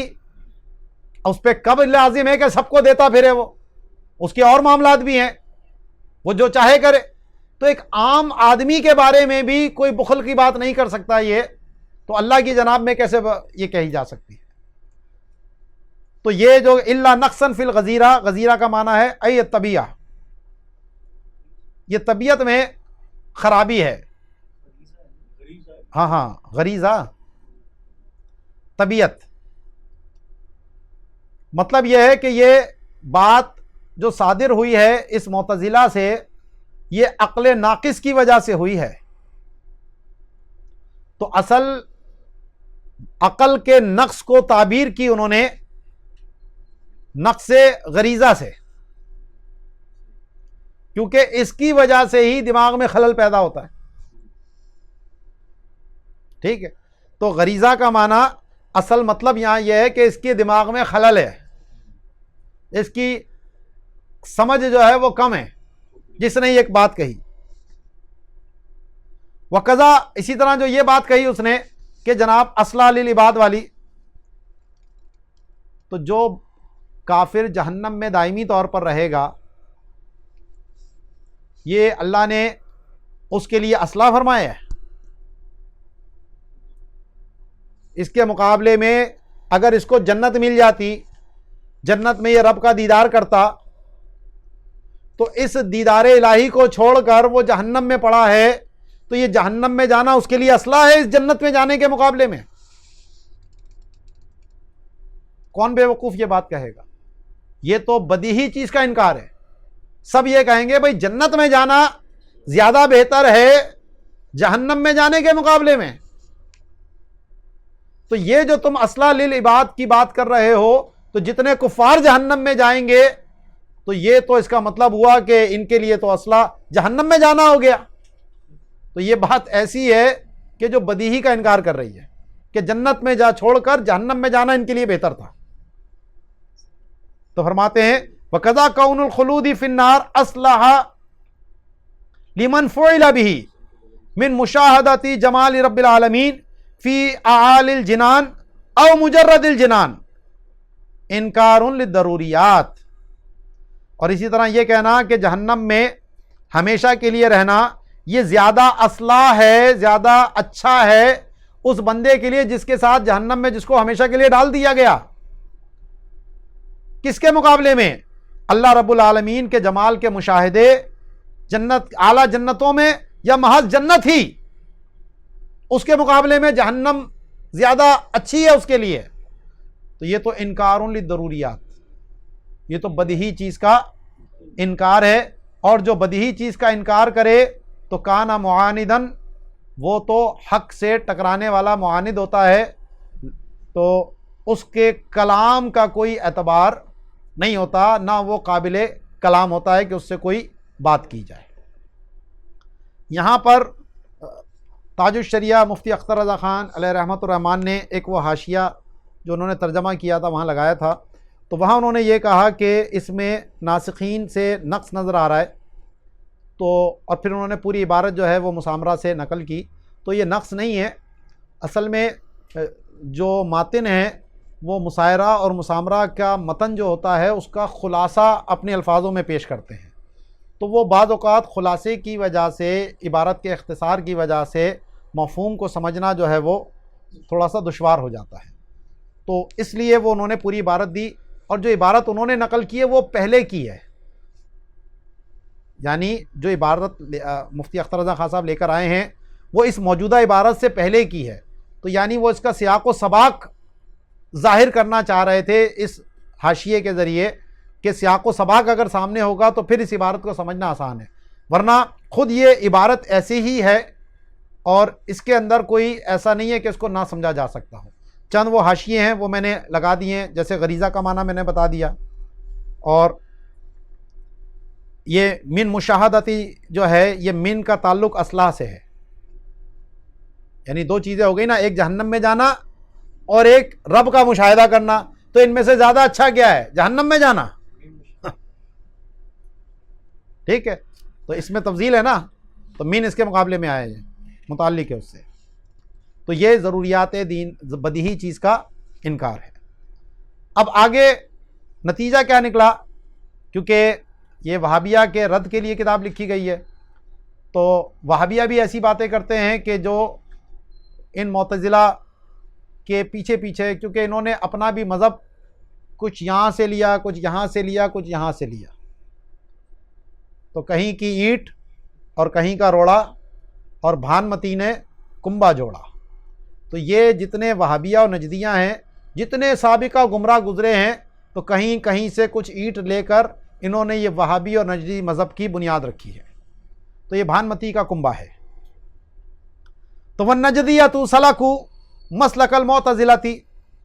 تو وہابیہ نجدیہ بھی معتزلہ کے مذہب پہ ہی چلے ہیں. قَالَ صاحب تقویۃ الایمان، تو جو ان کا بڑا اسماعیل دہلوی ہے، اس نے اپنی کتاب تقویۃ الایمان میں یہ بکواس کی کہ بعض التقاصیر یظہر منہ البغاوۃ، کہ بعض گناہ وہ ہیں کہ جن سے بغاوت ظاہر ہوتی ہے. وہذا، جیسے کہ کفر کا معاملہ ہے، ارتداد کا معاملہ ہے. وہذا اعظم من کل التقاصیر، اور یہ بغاوت جو ہے وہ سب سے بڑا جرم ہے. وجزاؤہ یصل البتہ،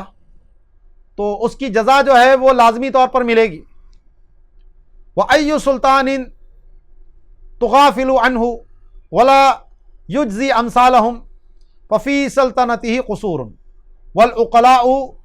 يُعِيرُونَهُ بِعَدْمِ الْغِيرَةِ، تو کہتے ہیں جو سلطان اس سے غافل ہو، یعنی باغیوں کی طرف توجہ نہ کرے اور ان کے طرح کے لوگوں کو بدلہ نہ دے، سزا نہ دے، تو اس کی سلطنت میں نقص ہوتا ہے. کہ بھئی بادشاہ تو ہے لیکن باغی اتنے طاقتور ہیں کہ وہ ان کو سرکوبی نہیں کر سکتا، ان کو سزا نہیں دے سکتا. تو اس کا مطلب ہے کہ اس کی سلطنت میں کمی ہے، نقص ہے. اور جو عقلاء ہیں وہ اس عدم غیرت پر اس کو آر دلاتے ہیں. ابے تو کیسا بادشاہ ہے، تیرے ملک میں تیرے خلاف لوگ کھڑے ہیں اور تو کچھ نہیں کر رہا ان کے خلاف. تو فما لمالک الملک ملک الملوک الغیور الذی قوتہ علی الکمال وکذا غیرتہ کیف یتغافل